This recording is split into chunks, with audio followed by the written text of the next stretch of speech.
The Crimson Tide, a battle where rivers turned to blood, epic war documentary. Before blood soaked the soil, this valley was a sanctuary. Morning fog drifted gently over the fields. Children laughed. Old men drank tea. But all of it vanished the day the black banners appeared on the horizon. The Empire was coming, vast, disciplined, and merciless. In its path stood the last free tribes of the East, led by General Kael, a soldier forged in fire. His scouts had seen the dust clouds, heard the drums. Yet his men stood silent, eyes forward. They knew this wasn't just a battle. It was extinction or survival. With only 3,000 against 12,000, Kael's only ally was the terrain, rivers, rocks, and ambush. He said just one thing to his captains: dig deep, bleed slow, strike hard. And as the Imperial vanguard descended, something in the air shifted. The valley was holding its breath. Death was coming, and it was hungry.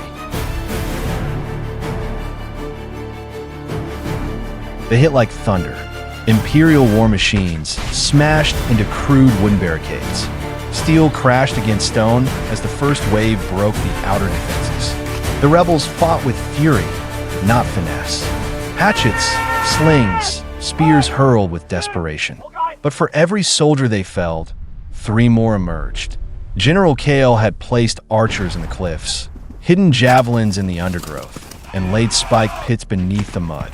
Screams rose with the smoke. Limbs flew, horses fell, but still, the Empire pushed forward, relentless. They had numbers, they had formations, and worst of all, they had no fear. Kael watched from the ridge, silent. His men weren't winning, they were stalling. Every second bought more time to trigger the next trap. But as wave after wave kept coming, one truth became clear. This wasn't a battle to win. This was a battle to survive.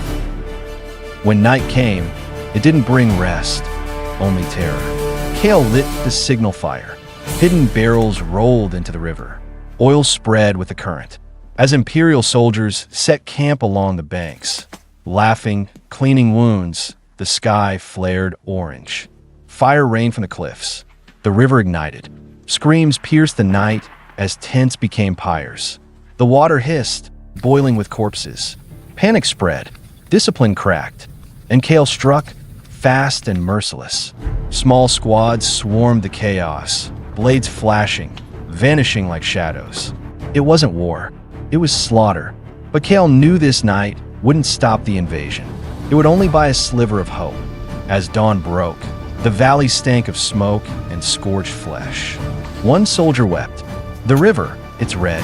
Kael answered coldly, then let it remember us. What was once a stream of life had become a channel of death. The Crimson Tide had begun. Before sunrise, Kael's right flank fell silent. No signal, no messenger, only fog. He sent runners. None returned. Then came the war horn, but it was wrong. Off-key, from the enemy. Seconds later, arrows flew from the woods into Kael's own ranks. Betrayal. A tribal captain had switched sides, blinded by gold. Now, rebels killed rebels. Chaos erupted. Brothers turned on each other in the mist. Kael fought his way through, bloodied and furious. He cut down the traitor himself, blade through the gut, whispering, "You've earned no grave." But the damage was done. His right wing shattered. The Empire surged forward, scenting weakness. Kael ordered a desperate fallback to the ravine, the last natural choke point. The Crimson Tide wasn't just blood in the river now. It was running through men's eyes, through their screams. Through betrayal, the battle tilted. Kael had one last move, or death would swallow them all.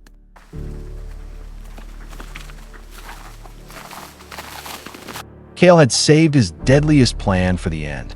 The ravine, a narrow choke between jagged cliffs. His remaining force, barely 1,000, lured the enemy into it. The Empire, arrogant from betrayal, took the bait. They advanced like hounds into a trap. And then, silence broke. The cliffs exploded. Boulders, fire pots, and shrapnel rained from above. Archers hidden in cracks fired like gods of death. Every man inside that ravine was condemned. Screams ricocheted off stone. Blood drenched the rocks. Kael's forces attacked from both ends, blades flashing in close quarters. There was nowhere to run, nowhere to regroup. It was a tomb. In 2 hours, 5,000 Imperial troops died screaming. The river overflowed with their blood. And still, Kael did not smile. Too many of us had fallen. Victory, if it came, would be bought with sorrow. But the Crimson Tide had claimed its name, and the war wasn't over yet. They were tired, wounded, starving, but Kael raised his sword, eyes blazing. One more charge, he growled. For every brother lost, for every drop spilled, his final 400 warriors rode down the hill, not as men, but as vengeance made flesh. The Empire's elite guard met them in the field. Steel met fury. Precision met rage. Kael barreled through like a storm, cutting a bloody path toward the Imperial general. He found him atop a hill, guarded by spearmen. The clash was brutal. Kael took wounds, leg, shoulder, ribs. But with one final roar, he drove his blade through the general's chest. Silence fell. The Imperial lines crumbled. Survivors fled. Kael dropped to his knees, blood soaking his armor. Around him, only a few hundred stood.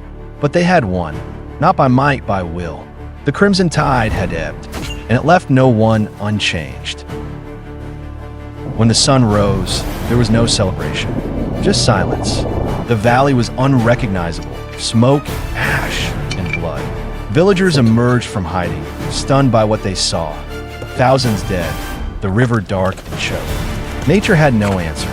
The birds did not return. The wind didn't blow. Kael stood at the edge of the field, watching the current drag bodies downstream. He didn't speak, just turned and walked into the fog. Legends say he never returned, that the valley cursed itself that day. Even now, nothing grows there. But the story survives, passed in whispers, carved in stone. A battle where man, steel, and fire changed the world. This was not just war. This was the Crimson Tide. If this story moved you, like, share, and subscribe. More epic war tales await. This is Timeless Legend.